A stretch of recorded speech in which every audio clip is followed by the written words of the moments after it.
Everybody go ahead and share, like, comment, then we'll introduce you. Live in full effect, ladies and gentlemen. Welcome to Create Your Future Self Live. I am your host, Victor Vanico Johnson, and my co-host on the left side of my screen anyway, Laquita Monley. How you doing today, Laquita? I'm doing great, Vic, doing great. Excited to be here. I know we both had a couple of weeks off. But amazingly enough, our show is still moving forward because we're a great team, right? That's right. That's how we roll. I'm super excited to introduce the world to our guest here in just a second. So just want to give everybody a moment since, again, it is 6 p.m. Central Standard Time Monday. We would love for you to go ahead and share, go ahead and get your watch parties going. It's going to be a very, very great conversation today. Yes. Our guest today is definitely somebody you want to listen to. She's in the space of organizational change, transformational change within the workplace. She definitely is someone that can come into corporations and help them with their culture and things like that. But it goes much, much deeper. And so we'll talk a lot about that. Ashwini Prasad, how are you today? Hi. Thanks so much for having me. I'm doing well. The sun's starting to finally peek out where I'm at, so I'm happy. Oh, my God. Don't say nothing about sun. We're in Dallas and in Killeen. Woo! It was about 110 today with that humidity. Oh my goodness. Ooh, yes, it's been interesting. So glad to have you on today. Thank you so much for joining us today. Thank you. Absolutely. So much. So go ahead and take a brief moment, tell the people out there what you do. And then we're going to dig into some really great topics today. So just kind of introduce yourself to the world. Yeah. Hi, everybody. Ashwini Prasad. I've been called diversity within diversity. I was born in Fiji, grew up in Canada, the United States. And like you said, Victor, I just want to call you by your middle name because it's so amazing. It's all good. It's like everybody else does. Vanico. It's all good. Nico, I love it. But I know you as Victor. But yeah, I do a lot of work around organizational change. So moving people from current state to transition state and then future state. And then also have done a lot of work in diversity, equity, and inclusion, 20 plus years. And what I did is I kind of took that because I always had this feeling around the arts as well. And so some folks can look me up. I'm the Inclusive Screenwriter as well. And my goal is twofold. One is to bring those that have been erased or marginalized from history to our screens. And the second, as a screenwriter, is to go ahead and create safe spaces for those in the arts. And I try to do that through being an author around writing inclusively and also my scripts. And then also, I have a podcast as well, Inclusive Storytelling, where I talk to people in the arts and what inclusivity looks like to promote those safe spaces. And then the second episode every month is highlighting somebody we may not known about. So, for example, do folks know that most likely the Lone Ranger was actually Bass Reeves, who was the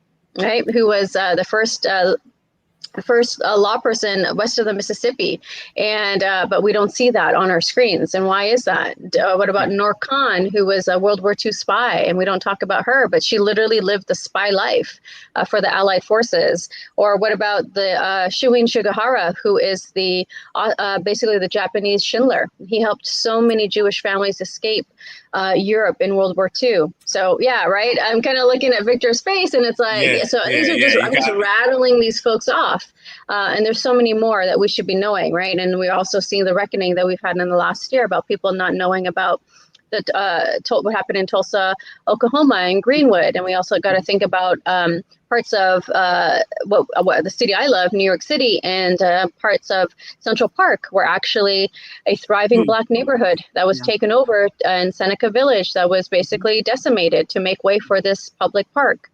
So these are the stories and things that we need to think about, right? And how are we as people and organizations, what are we doing to now really have a reckoning and have these honest conversations? Wow. Man, so powerful. And the thing about it is that these things that you just mentioned, these stories, these travesties were like not even 100 years ago. I mean, of course, Greenwood was exactly 100 years ago, but people, when they find out about these things, they make it seem like it was like 500 years ago, 1,000 years ago. This was within 2 generations of probably your own lifestyle, folks out there listening. So I'm so glad you're bringing this up. And we're just tipping the iceberg on this conversation here today. You know, I'm curious to know, how did you even get into this diversity inclusion space? Why are you so passionate about what you do? Yeah, I know that's a really great question, right? So I mean, being a woman of color, I kind of went through my times where I was like, yeah, no, everybody's fine. I'm a humanist, blah, blah, blah, blah. And then I took a course. It was actually, I was privileged enough to go to college. And so it was my winter term. I was on my way out, right? I'm senior year. I'm just done. But I ended up taking a course called Ethics of Diversity, which should have been called Philosophy of Oppression.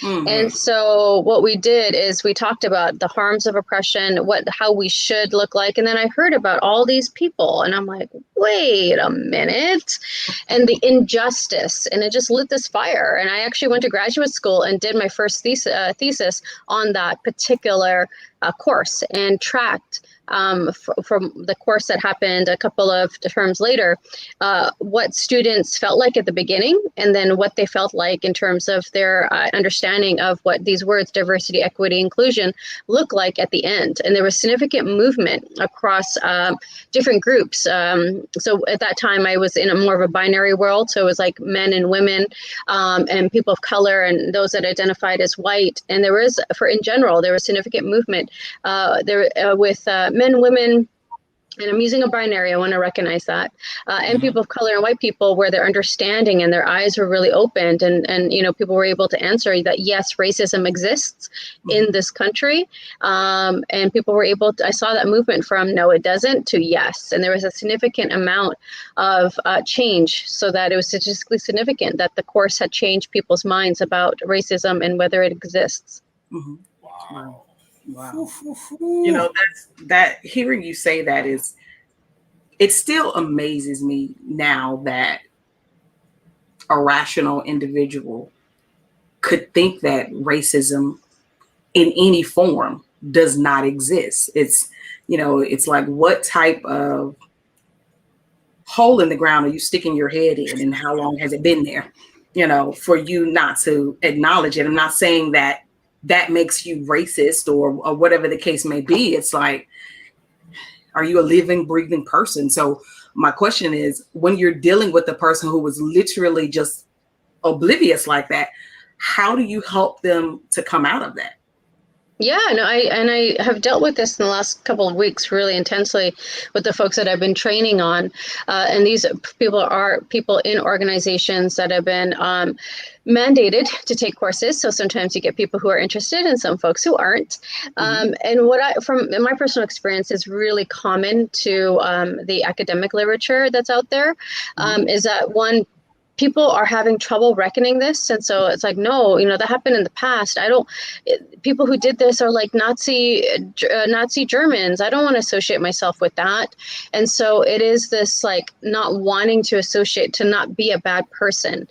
But that's where people need to realize, right? And I'll give a personal example that I give in my classes is that, look, there's a reckoning here that we have to do. And that we're not saying that you are a bad person. What we're seeing is that there's a collective history that we can choose to perpetuate or not. Like, why don't you know about Greenwood? Why don't you know about Seneca Village? Why don't you know about Vanport? If you don't know these terms, right, go back and Google them. And so there's this history. Why don't we know about the anti-Asian immigration? What about the sentiment? Do we know that the term white is ever changing? That at one point in both Canada and the United States, Irish folks were not considered white. Right. But throughout the last 100 to 120 years, we embraced them and have incorporated them into this term. What about Italians and Jews? They weren't considered white, and there were horrible anti-immigration policies around them. And so I think it's this idea of not wanting to reconcile that past, but we have to be courageous. And I tell people we have to honor that, one, the person next to you in your cube or your Zoom box has a vastly different experience. And are you willing to be a person who wants to stand up for equity because that person next to you could have everything that is horrible done to them? And also, look, there's no hierarchy of oppression.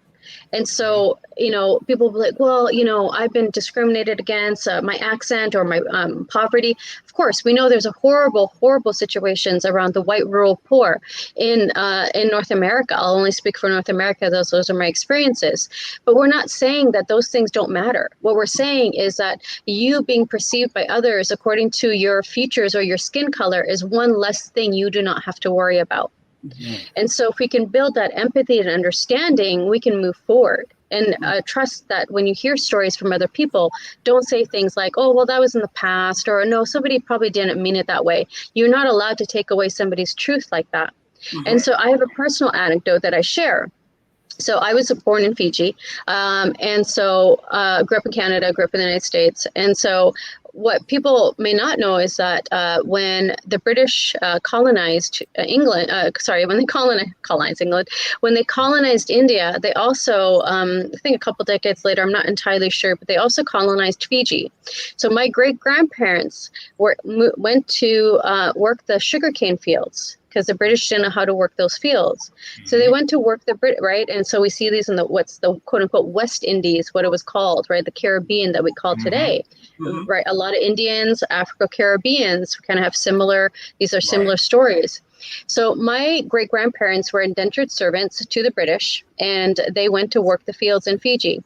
When their servitude, and it's hard for me to use these words, right? But it's my truth, is that when their servitude was over, the Indians had a choice. The British gave them a choice to either go back to India or to stay in Fiji.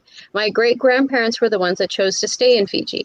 And what happened is that the British, with the British backing, they got control over the land, the policies, the schools, the government. And so for decades, the Indians had power, which led to, since 1986, 3 coups where the indigenous Fijians have taken over control military-wise at first in 1986, because they were like, we need to be included. Sound familiar? We need to be included in the Constitution. We deserve to have jobs. We deserve to be part of the policies and the laws that are being made. So I've had to reconcile for myself of my history and being oppressed and being the oppressor as well. Yeah. Whew. That is deep. Have you been down? So you've been to Fiji?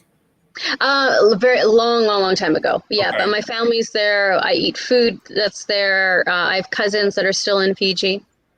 What's their current state as far as what is the situation down there now? Are they independent? Are they still kind of under that same tyranny, or what's the situation in Fiji now? No, it's much better, right? 1986 was a long time ago. So when it first happened, and of course I'm getting it filtered, right? I'm getting it filtered as a child from my parents. So I really don't know. And then, these family members that are just have lived in this life of privilege. And so when, that's what happens when we have this idea that somehow equity is pie and that there won't be enough left over.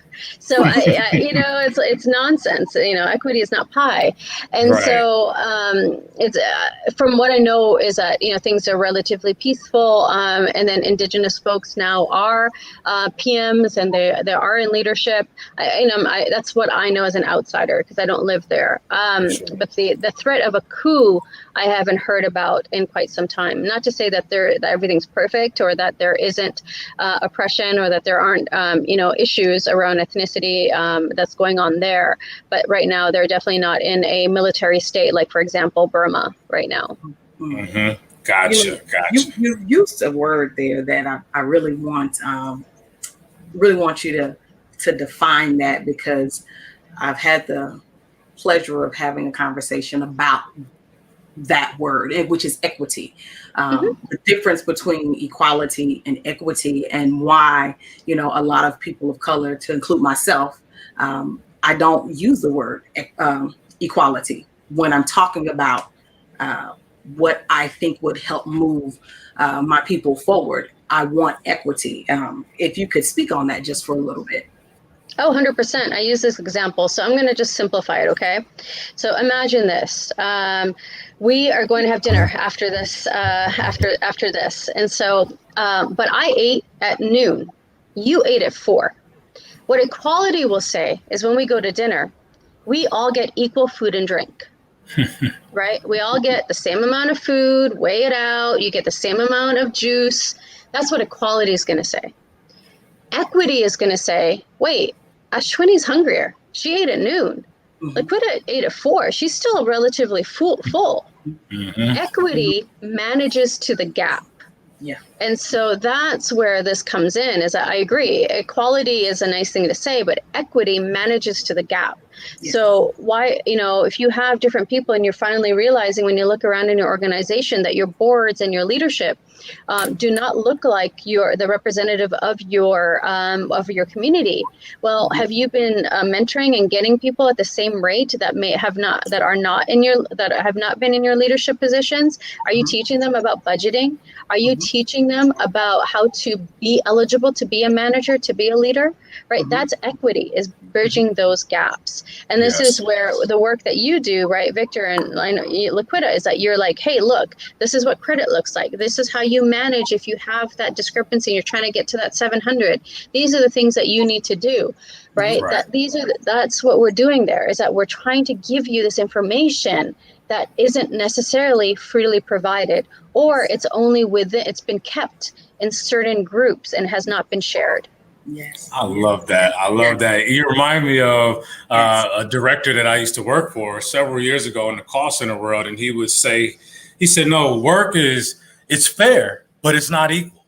And it took me a minute to understand. I was like, well, what are you talking about? It's like, well, if John can make 7 widgets in 30 minutes and it takes you, an hour to make those 7 widgets, John's going to get more widgets to work because he produces faster than you. So it is fair that he gets more because he can do it faster or better than you can, but it's not equal. You're not going to get the same amount. And so anyway, I love that you broke that down.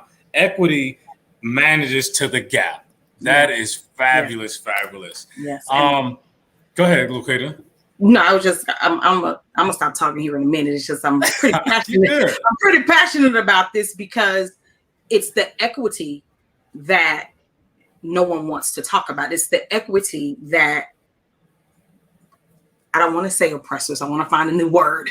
It's the equity that is not what's wanting to be given, because the equity, given the equity, making it equitable for all would do exactly a statement that Ashwini said. It's like this is the pie. And so if I make things equitable, I'm giving you my pie. No, you're not giving me your pie because you've had this for generations and generations. But if we make things more equitable, at least you'll give me a fighting chance to somewhat catch up. And that's even for those of us that have made it in a billionaire status, a millionaire status, as to we've earned these things to this day, but inherited money you can't redo time, basically is what I'm saying. We all understand how money works. And you can't make up the time, but making things equitable for those individuals of color will give us the head start that we deserve from the generations that have been, for generations, things have been stolen, literally. You were saying backstage about, when we started about Bass Reeves. When Bass Reeves was a ranger, a U.S. Marshal rather, the West was black cowboys, black ranchers, Native Americans, Mexicans. That wealth, even with the gold rushes in further parts of the West in California, that was black people.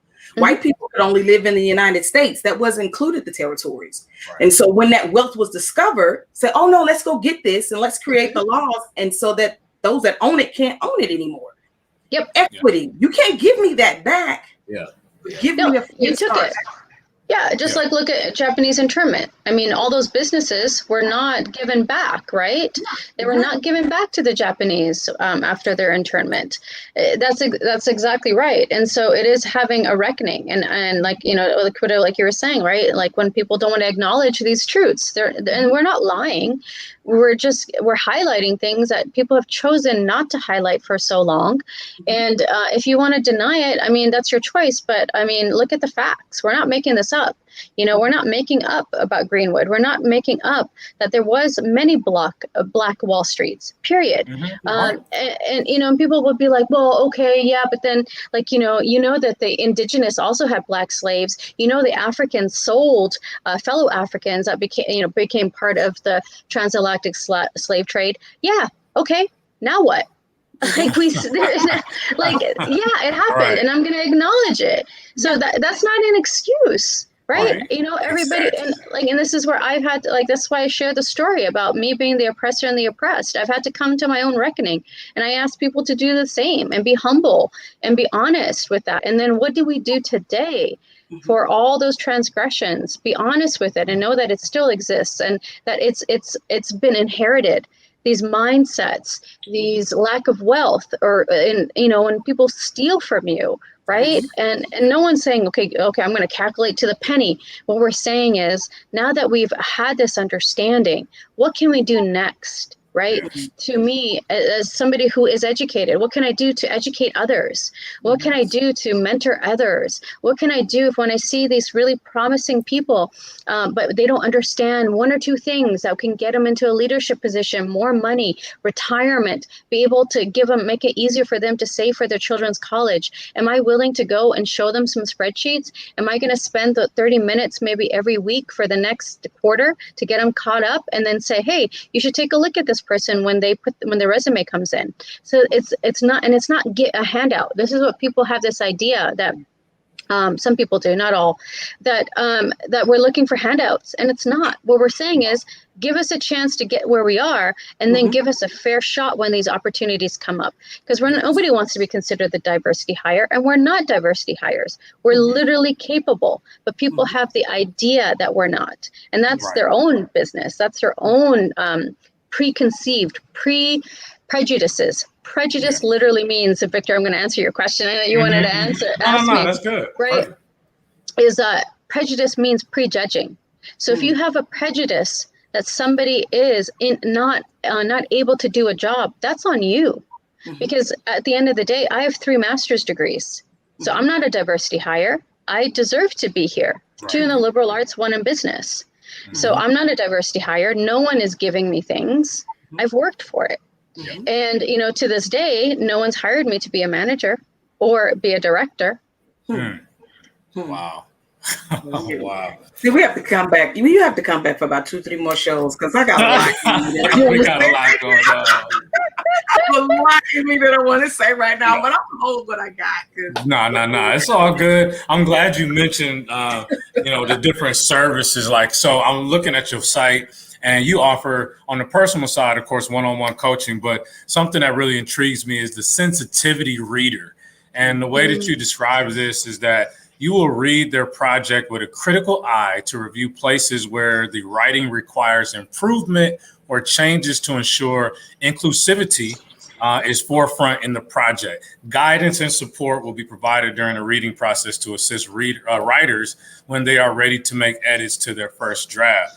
Who fits this model? Like, who is a great client for you for this? Yeah, and that's on the side that I was mentioning earlier about my screenwriting. So those are directed to writers. I'm going to do like a workshop with some playwrights at the end of the month. That's where it's directed towards. When it comes to organizations, right? One thing that we take a look at is, well, okay, what communications are you doing? So I think about in the last year, how many companies have actually followed through on the hires they were going to do, that they said, the reach outs they were going to do, the donations, the tracks that they were going to provide. Very little, if you think about it. And so that's where people have been performative, right? They're performing in a given time and space. And so that's where we have to get that reckoning. Are you really ready to do the work to make sure that you are changing your language? I hear so often people always will center him. Oh, yeah. And so when you're doing this project, when you have a project manager, you got to make sure that he understands, right? Not they, not people or the project manager. It's centering one group. And so what are you doing when you're writing, when you're portraying, when you are messaging? Who are you really focused in on? Who are you centering? And the goal that I want to be able to do, and this is where people Not everybody, just because you have lived experience is wonderful, but you have to have this training and being able to see those nuances that come up, not just in your lived experiences, but in other people's experiences. Are you being the advocate for the Jewish person, even though you're not Jewish? Do you understand things like from the Palestinian perspective? Do you understand the difference between, those that maybe from the Ivory Coast and Nigeria? Now, am I an expert in all this? No, but I can at least look at it critically and go, you know what, you need to talk to a trans person because this does not feel right. Why do your policies only say husband and wife when it should be partner or significant other? Because you're reducing the ability for different people where family is very different. It is not a traditional explanation anymore. And so does your language, is it encompassing? And, folks will be like, well, this is just one group's function, like HR. No, it's your entire organization. And if you are a singular person, it's your entire brand. Whether you're selling yourself as a publisher, as a playwright, as a screenwriter, as an author, or as a company, right? Yeah. What are you truly standing for? And are you really permeating that throughout the entire organization? And there's places that choose not to, like Coinbase and Basecamp have started saying just recently, being like, we're not going to have any conversations that where there's divisions. And Basecamp lost 30% of their staff after they had they put out a big email and all these things that we're not going to have for them, unconducive conversations, and pretty much not being able to talk about issues that have been highlighted in the last year, or even, really big, like Black Lives Matter started in 2013.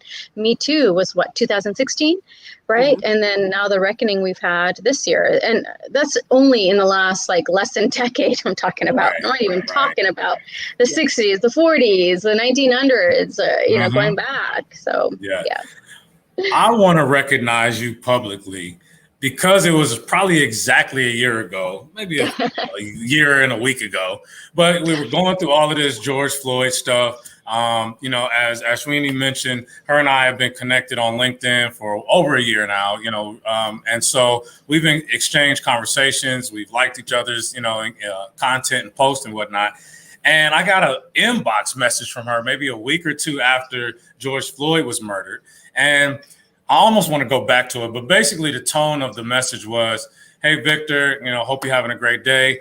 I just want you to know I'm here for you. I support you. I understand as a Black man that right now you guys are taking hits, and it was just, first of all, nobody on social media has ever done that to me, right? But it was like, especially to have someone who's not a Black person to reach out to me and have that passion and concern for me, it really hit me different, and it was like, wow, I really appreciate that. And, again, I acknowledged you for that, but I just wanted to tell you publicly, thank you for that, because it really did strike me completely different. Like, as a Black person, especially as a Black man, a lot of times you just feel like nobody wants to hear your story. Yeah, we keep getting beat down and killed. It's just another name, another story. But for you to reach out, it touched me very deeply. And I really appreciate you for doing that. I just wanted to mention that publicly. So thank you. Oh, that's sweet. Thank you. Yeah. And, these conversations require vulnerability. I was just like, ooh, because we didn't know each other that well. So it's just like, dang, okay, do I do this or not? Because you don't want to reach out. Like, people will be like, yeah, I haven't heard from this person in 10 years and now they're reaching out. Right. No, don't be that person. Okay. You need to have a rapport, you need to build it, or you need to have an invitation for people to opt in. But yeah, you need to have that relationship with people first built, right? Or just have something general if you don't have a relationship, because you don't want to be hitting up people you don't know, because they'll be like, really? Because people are going to question that. I would question it. Like, are you really that genuine? And again, the tone was more like, hey, I hope you're not offended by this, but I just want you to know I'm there, I'm here. And that was just beautifully written. So thank you for that. Yeah, and that's the thing. It's just being like, hey, I acknowledge I'm here, and then being humbled enough to know that people will react the way that they react, and you have to accept that, right? You can't be accepting a certain reaction from certain people. That's being disingenuous to everybody, right? You just generally, if you truly care, then you're going to make that known, and then whoever chooses to engage is going to engage, and that's all that is. But it is like this thing, right, where I was taught this some time ago, and it really stuck with me. when, especially if people talk to you or they offer something, offer that in return. So I ask, what can I do for you? And a lot of times people don't take me up on it, or oh, maybe later, right? But that's for me, those are powerful words, and they're not self-serving. They're not meant to be with an agenda. It's like, hey, what can I do for you? And people will say, and if people choose to, you can, and if it's not something, you can be honest about it. Or if you can help them, be like, yeah, sure, let me do a quick intro, or hey, maybe have you thought about this if you're thinking about going into this career path, or I get these a lot. Or people will, especially on LinkedIn, people are looking for ways to get to A, B, and C. Be like, well, have you read this book? Or I tell people, right, follow Victor, or follow so-and-so, and engage with them, because they might be able to provide you some knowledge that would help. That's going to help you. So just those little things, and those little things add up. You'd be surprised, when you're like, oh, that took 30 seconds of my time, but it changes somebody's life, changes their day. Completely changes them. Exactly. Big stuff. Wow. This is awesome. Your book is called How to Write Inclusively, an Analysis and How-To Guide. This book is available on Kindle. Folks can visit the website. I just dropped it there, the inclusivescreenwriter.com. Talk a little bit about the book. Yeah, sure. So, talking about organizations and things and people, and, COVID changed me, right? And so, given my background, right, the mix of the diversity education, but then I've been in business for a very long time, everywhere from project manager, Agile Coach, to managing people through projects, organizational change manager. It all really meshes when we think about culture. And so when I was screenwriting, and I'm still trying to, I'll continue mastering my craft, and it'll be until the day I die. Right. That's what it means to master your craft. You're continuously choosing to learn. And I saw so many books on how to write a screenplay, but very little on how to, very little on writing without being promoting harm or putting stereotypes or tropes. And so I couldn't find anything. So just like Toni Morrison said, if you can't find a book, you write it. So I wrote it. Had my friends and other people that were experts in this field as well, screenwriters and authors and diversity experts, and had them take a look, and then I self-published it because I wasn't going to wait around for somebody else to get this book up and running. And so that was the impetus for the book. And when I first wrote it, I was like, well, let me give some how-tos, because what you'll find, and this is with anything, especially with theoretical stuff, and there's so many great people doing great work. But this is why I don't do documentaries, I love documentaries, but this is why I'm not focusing in on it. Mm-hmm. There's a certain group of people that are attracted to maybe documentaries that may not watch a documentary, even though it'll really help broaden and give them over some really great information. But if you can make it into a movie, make it into something that is a TV show, like Watchmen on HBO, people are like, oh, yes, give me more. Right. And so originally when I was writing it, I was like, oh, this is for screenwriters. I can give them real how-to, practical guidelines on how to write inclusively, how to not write with harm, how to write without going into stereotypes. And I was writing, I was like, oh, this is for all writers. And then this is a great a great compliment you can get as a writer, is that I got a review that said, I can use these how-tos in my everyday life, not just as a writer. And so that was the thing, is that I found that there was a lot of information, a lot of theoretical. So some of these well-intentioned articles that were talking about the bias and lack of diversity in Hollywood were remove confirmation bias from your scripts, remove stereotypes. Well, if you don't know what these words mean, how are you going to remove them? Right. And so my response was my book. Awesome. I love it. Bestseller, by the way, folks. Get your copy out there, Amazon, Kindle, and definitely on the website. This is good stuff. Yes, it is. Yes, it is.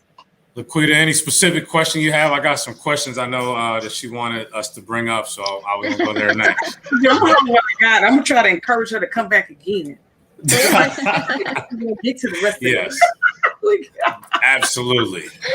So Ashwini, you mentioned about organizational change. So what does organizational change and culture look like after COVID? Because I think we're kind of turning the corner, at least if you listen to media, you know, they're making it seem like it's done. So what does it look like now? Right. Well, no, you know, we laugh, but Victor, you know, there's some organizations that are like, yeah, we're done. Come on back. And people are like, what? And it's just like, this is where you're seeing people aren't even like, they're not even choosing to come back. They're just quitting. Right. And so these old ways of thinking aren't going to work, because what's been shown in the last 15 months is that, well, actually Zoom meetings and not coming to the office is okay. We can still get work done. And people don't want that. They want flexibility. They want to be able to go and put in that load of laundry for 10 minutes while they take a break and then get back to things, like taking that time, right? Not sitting in traffic and for hours just for a one-way commute. Like, why would you go back to that? It's mind-boggling. And then you know, people say this to me when I do my anti-racism and anti-oppression training. It's like, it's a lot, you know, between COVID and the reckoning, if people choose to do the work around racial justice and equity. It's a lot. And I'm like, yeah, it is. Like, it really is a lot. And I understand it. But this is where leaders need to lead. If not, they need to make way for other people who can lead, because you have to be able to be sensitive. I think there is a huge, huge push now of not normalizing the 60, 70-hour work week. There's people who can choose to do that, and maybe they choose to stay in environments, or that's what they thrive off of. That's for them. But I am seeing that there's a lot of leaders who do not know how to react to a very new reality of workers who want flexibility. They want good healthcare. They want places that are going to support them. They want places with inclusive language. They also don't want to be in places where they have to wear their hair differently or use different words. They want to really truly show up. And, you know, these leaders have to be in spaces and be like, well, am I really in a space, and am I creating a space where people can wear their hair however they want, that they can use their slang and they won't be looked at as uneducated, right? That their productivity is still there and they're qualified. And there's a lot of places that where Jody Ann Burley, if you make sure you follow her on LinkedIn. She has an amazing TED Talk where she literally says, you know, people aren't, in my perception of it, is my interpretation is, people say bring your authentic self, but people aren't ready for our authentic selves. And so you need to do the work. You need to do the work to get there. And so that's what organizational change, and these are what people need to think about. And are you truly listening to what people want? You know, are you saying, okay, cool, I get it, you know, that remote work was definitely an option. Are we okay with like coming in maybe during our staff meetings, like on Monday, Wednesdays or something, or Tuesday, Thursdays, right? And the rest you have the option. And then asking for input. This is what people forget, that people simply want to be listened to. When you think about all these things that are going on, what do people want? They literally want to be listened to.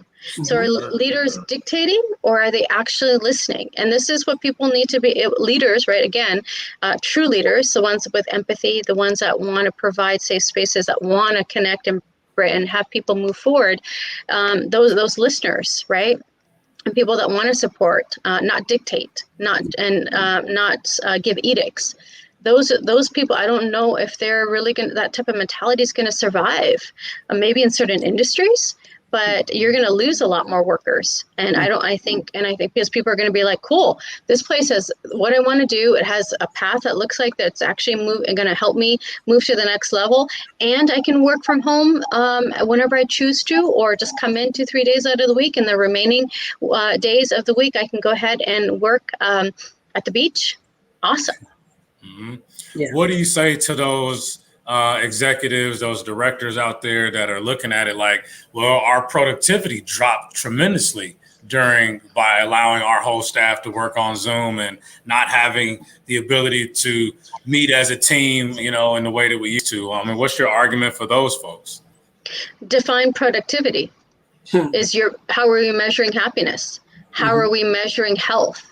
How are we measuring less migraines? How are we measuring being able to pick up my kids if I put them to daycare? How are we measuring the ability to enjoy the sunshine and take a walk? How are we measuring not being able to drive 1.5 hours one way in traffic and we're only going 15 miles? Yeah. Mm-hmm. That's But awesome. tell me what you're defining it as. Exactly. I mean, yes, go ahead. Yeah. No, I was just going to ask, have you found that a lot of people of color or women in general, single parents, whether they're male or female, are opting to say, hey, I'm staying home. These are the reasons. And if I can't stay home, then I'm looking for the new job. Like, is there a larger percentile of women, single parents or people of color, or is it something that's pretty down the middle?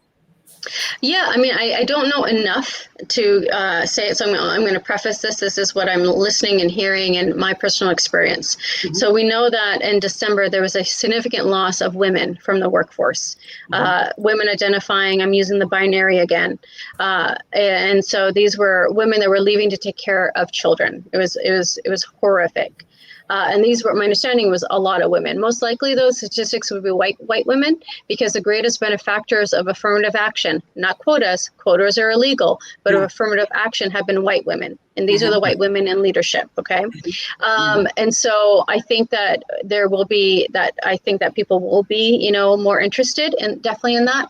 I think in terms of what I was saying about that flexibility, large portions of work that are first, second, third shifts where you have to be there, essential workers, people that work in logistics, warehouse, printing, those are places where this flexibility is not there. And I want to make sure I acknowledge that.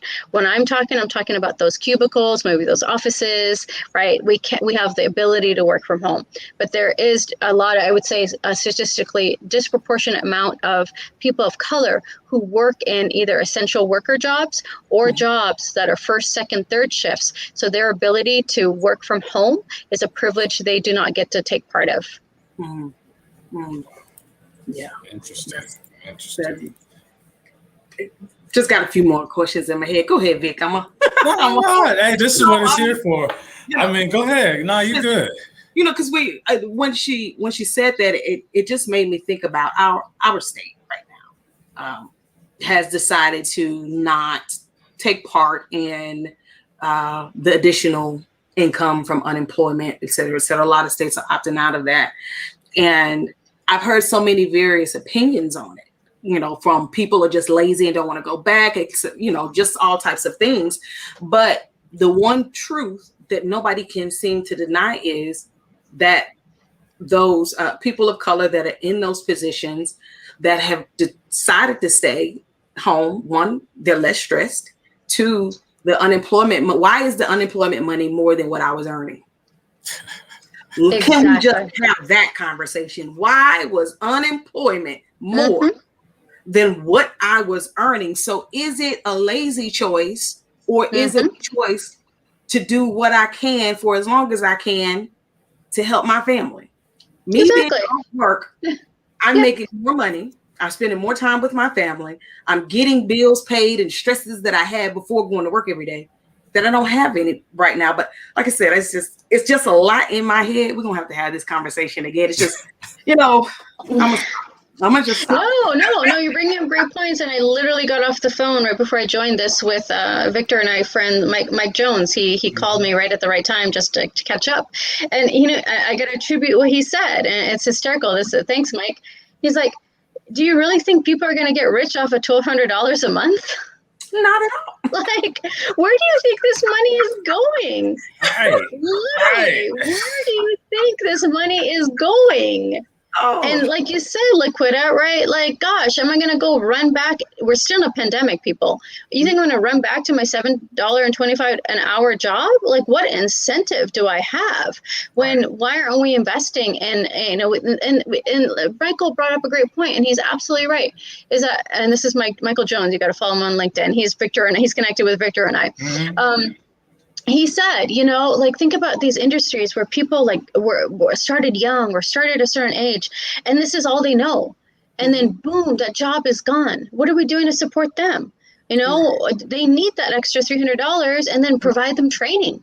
because what they knew is literally gone. Just like, if we want to support the military when they come in, there's some things that are so specific when they come and now they're civilians, they don't have the skill sets for these, sometimes for these everyday jobs. And we should be providing them much better training and much more support than we currently give them. So this is the same ideology, and no one's getting rich off of this. And then think about individually, what bias, right? What do you think people are doing with that, are wanting that $300?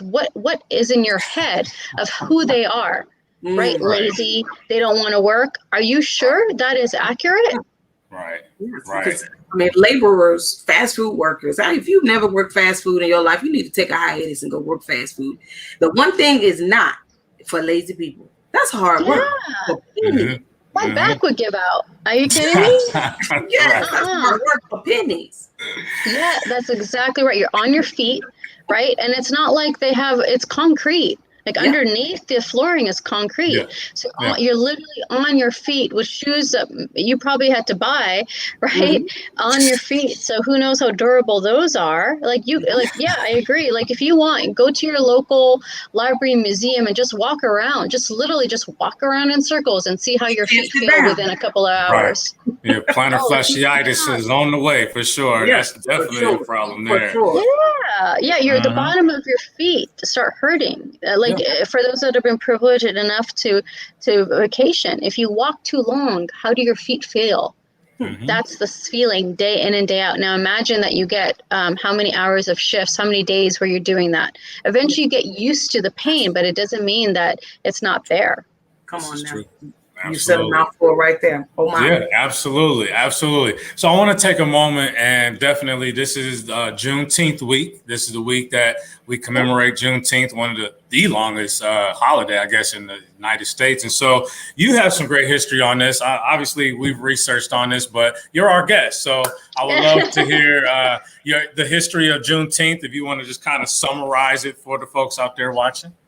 So I won't get too much into the nuances, but basically, we talk about slavery ended in 1865. Well, what's the definition of that? Is it how it was made, the amendment was made, or the actual people where it was told? And so Juneteenth is considered that 2.5 years after Emancipation Proclamation, the news of folks not being slaves anymore. 2.5 years later, when for whatever reason, I got my own reasons that it took 2.5 years for at that point, the most west state, Texas, to hear the news.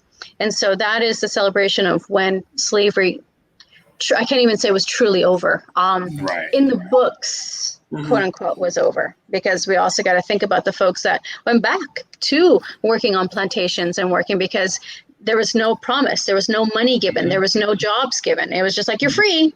Yep. And you mentioned it earlier about your family in Fiji, where it's basically some of them went from becoming the title of slave to indentured servants, where you're making 25 cents a day. So I don't really know if there's a huge difference there. But yes, absolutely. So we recognize Juneteenth as the holiday. And so it's very important, folks out there, please research this, do your history, get online, do whatever you got to do to understand this, and teach your kids about it. You don't have to be Black to recognize Juneteenth. I mean, this is what we're talking about here. Open up yourselves to just learning about other cultures, other people. We have so much more in common than we don't have in common, right? Especially if you live in the United States. A lot of these things, we go through some of the same stressors and victories in life. And so it's just better research people out there. It's super important. And I just want to take a moment to make sure folks are recognizing Juneteenth wherever you are in the United States. I think there's actually 2 states that don't recognize it. I think North Dakota and South Dakota. For sure, North Dakota is one. So shame on you. Get yourself together. Well, and then also it's not a federal holiday, right? And it's not, and I was talking about earlier, this performative stuff. Oh, Juneteenth, we're going to give it off. We're going to celebrate. So what's going on this year?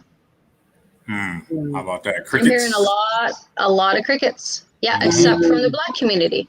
Right. And I'm making a generalization, but remember the uproar that was happening this time last year compared to this year, is very, very different. So why didn't we keep and so why didn't we keep that momentum? What's stopping us? What's stopping you as an organization to say, hey, this happened last year, why aren't we doing this again? Right? And being able to hold yourselves, your organizations, your managers accountable. And this is where this advocacy come in. People are like, oh, I don't know what to do. Well, you can ask the questions, and if enough voices ask, right, and you need an answer, and then you can make a decision of that answer and what you want to do with it, and where you want to spend your time and where you get your livelihood from. Because I prefer it in a place that's going to celebrate Juneteenth, or give the option, maybe a floating holiday, if people, so that people want to take it off, they can celebrate it 100%. Because, some folks may or may not want to always recognize it. I do believe we need to recognize it. But to take a day off or take a long weekend, people can choose that. But what is silence is deafening, right? The contradicting terms. But the very fact that I am hearing so little this year hurts. It hurts a lot. Yes. Because it's just been a year. Like all of a sudden, it's just forgotten all again. It's like, nonsense. It's nonsense. It's utter nonsense. But it's also the same reason why probably most of us watched the trial for the officer that killed George Floyd, and to the very last second, we all still were nervous. We all still felt like it probably wasn't going to work out. And they just so victimized George Floyd throughout that whole trial. You almost forgot that there was an officer on trial during that process, because they showed all the negative things about George Floyd. And literally, until you heard that announcement from the judge that guilty, guilty, guilty, it's like, oh my God. I was like, really? I was driving. I was like, what? Because I was like driving. I was like bracing myself. I was like, oh no, am I going to be mad? How mad am I going to be? Like, and I was like, oh, like I gasped. I literally gasped. But we also got to think about this, okay? Sentencing hasn't happened. Hasn't happened. I'm just about to say that. I'm still holding my breath. That's not. And I'm sorry. I'm a believer that even though, this guy got charged, guilty, and all that stuff, I'm pretty sure the family's taken care of while he's in there. And say, hey, man, look, I can see the chief of police saying, look, bro, it was 18 camera angles, man. You're going to have to take the hit on this one, but we got your family taken care of, brother. It's crazy. It really just makes me think more about what Ashwini has been saying through this whole time. One of the things consistently she said is words matter. How we use them, when we use them, it matters. And for since from Rodney King until now, that's the first one. So anywhere that's just been recorded. That's only been recorded. Exactly. It's oh, that's another conversation. Shut up, Laquita. So from Rodney King until now, it's the portrayal of minorities in the media. It's the language that is used to talk about us, even when we're the victim, especially when we're the perpetrator. It's like the language is different. When we're the perpetrator, every word that can be synonymous with evil is used. And when we're the victim, every word that can be used that's synonymous with evil and said we deserved it is used. Whether you're a child, or an adult, it doesn't matter. The words that are chosen by the media is important. And that is really what helps to sway a guilty or an innocent. I mean, and I use Rodney King on purpose. It was video. How much more video did you need? Even for that time period, it was clear. I was 19, 20 years old. I just thought we finally got it. We finally got it. Yep. As a young, I was born and raised in Mississippi, a small town in central Mississippi. And I remember watching that and thinking to myself, wow, are they just gonna let that happen? And they did. And they did. They did. And they victimized this guy the entire time, and even after the fact, as if he deserved to be beat. And the thing is, what a lot of people, and the work that you're doing, Ashwini, is amazing, because that thought process does carry over into our workplaces. Yeah. 100%. So the same way that we're victimized with police brutality, by and large, over other races, is the same way that we're looked at and victimized when it comes to career progression. Or just my name is Laquita, y'all. How many times was my resume put in that very special pile? Mm-hmm. Yeah, no, I thought the same thing. Do I put Ash on there? Yeah, maybe I'll get more calls. Right. Yeah, no, that's exactly right, Laquita. That's exactly right. And then, like I'll bring up two really quick examples. You mentioned betrayals, and I'm a screenwriter as well. I do this work in organizational culture and then DEI. I'm an immigrant, so I'm a Jill of everything. But what is striking is that I don't know if you've heard. So, folks, I want to give a trigger warning right now. So, if you need to walk away, please do. I don't know if you've heard about a white man ran down with his truck 5 people of a Muslim family in London, Ontario, in Canada. And 4 of them are died. And now we have a 9-year-old boy without parents and a grandparent and without a sister. And so what does that portrayal look like, right? And how did this person get influenced? So when we think about this influence and what's out there and what are we consuming that can cause this horrific act for somebody to do it, that's what's coming out, is that, you continuously, and I say that there's an article I reference in my book about the influence of media. When you continuously only write stories or portray stories or choose to fund stories where Muslims and folks that are following Islam are terrorists and the women are only oppressed, what do you think is going to happen? Yeah. And it's a reckoning of where is your money going? What are you buying as a consumer? And folks that are producing this content, what role do you have to play in perpetuating this harm? We have to take a real look at it, right? Our media, our social media, our TikTok videos, our YouTube videos, our documentaries, our movies, our books. And then also, Laquita, you mentioned the power of words. I learned this very recently, and I'll invite you to do the same. We're not minorities. We're not underrepresented. We're under-invited. I like that. I like Me that. Me too. Yeah, I love that. Me too. I love that. Because minority implies lesser, and then we're not. Yeah. Underinvited. Underinvited, yes. I like that. Me too. I was like, oh, yes, that's what I'm going to start using. Nice, right? You're right. Like, it's the power of words. It is. It's the power of those words. It's the power of the images. And I say this to everybody: be humble. You got to feel discomfort. That's only how we grow. We talk about this in our careers. We talk about this as parents. Yeah. Well, why wouldn't that apply when we're talking about equity as well? And so you got to feel uncomfortable, get used to it. Yep. Right. And then be humble enough to just not be like, oh, yeah, my one Black friend, he's cool, but all the rest, man. No. Yeah. Right. Yeah. Get to know a whole lot of other people, because when I'm surrounded by racists, I can pick up on this. There's already an idea that somehow different communities, or like somebody that the Black community lacks family values, and that's why this is all happening. When frankly, every Black family I have ever been associated with has more family values than any other ethnicity I've ever encountered. That's a powerful statement, because for so many years in the media, fatherlessness in the Black home is what's been being portrayed. And I remember in middle school, again, I'm from a small town. You were either Black or white, no in-betweens.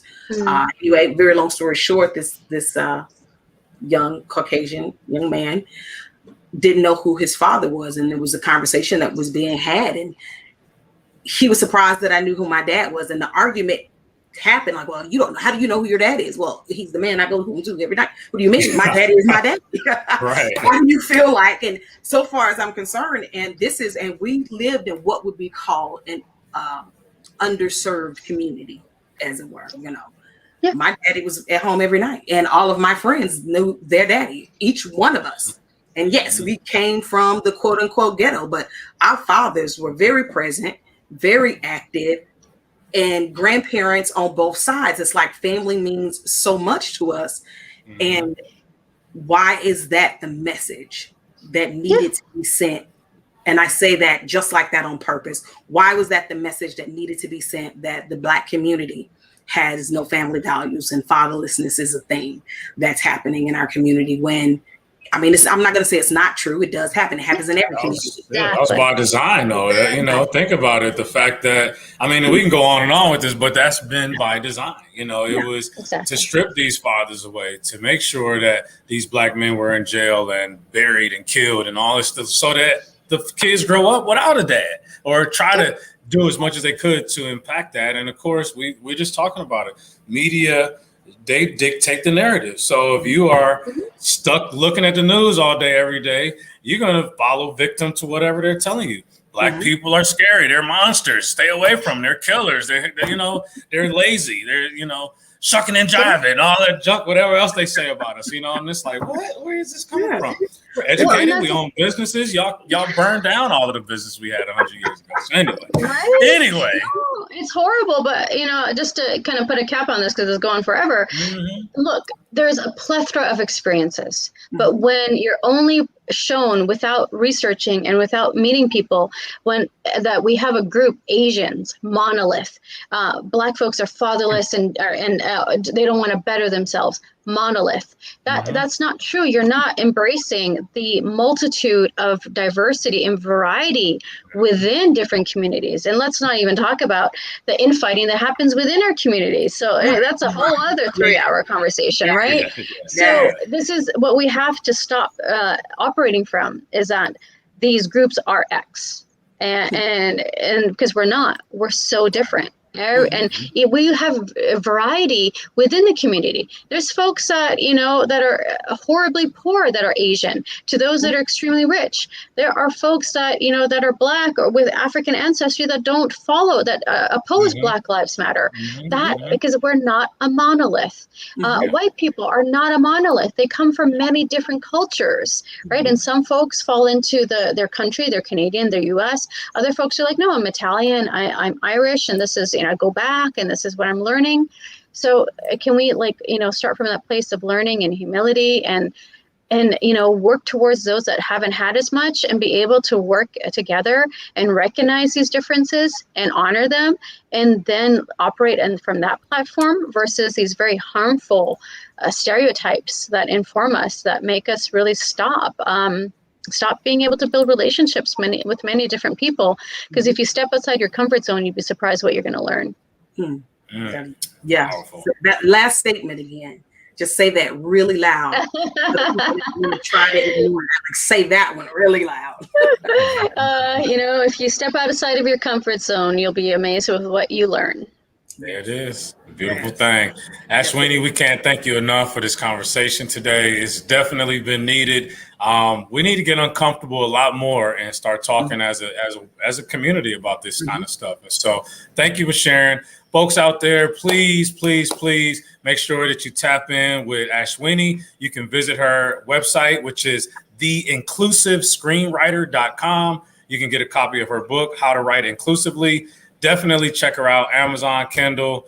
We appreciate you coming on. Connect with Ashwini on LinkedIn as well, and of course, and my podcast. And my podcast. Yeah, my podcast, Inclusive Storytelling, available, and then Inclusive Screenwriter on Instagram. Thank you so much for having me. This was great. Oh, this has been amazing. This has definitely been amazing. We appreciate you coming on. I know that, as a matter of fact, this is the first conversation that we've really had of this type, with you being a subject matter expert in the time and the entire time that we've done this. And I know some of our audience may feel like, well, what does this have to do with entrepreneurship? It has everything to do with entrepreneurship, because now we are sitting in the seats of those executives that have the ability to make decisions that affect everybody. So whether you're a one-man organization or you're a multi-person organization, as the leader of that organization, I hope that you heard everything that Ashwini has said today and begin to put some of those things into practical applications. And furthermore, reach out to her and see how you can improve upon what you're already doing in your business. Yeah, because as people of color or underinvited, whatever socioeconomic, you can be underinvited, be white, right? Because you come from the rural poor. And also, even if you're black, white, whatever it is, it doesn't mean that what we said doesn't apply to you, because we got to recognize and check our own biases, our own prejudices as well, which are very evident. We know this. Absolutely. Absolutely. I don't want to say nothing else on top of that. That was perfect. Excellent. Thank you guys so much. We're here next Monday, 6 p.m. Central Standard Time. Reach out to us, connect with us here, and have a great week. Take care. See you guys next week. Thank you. Thank you.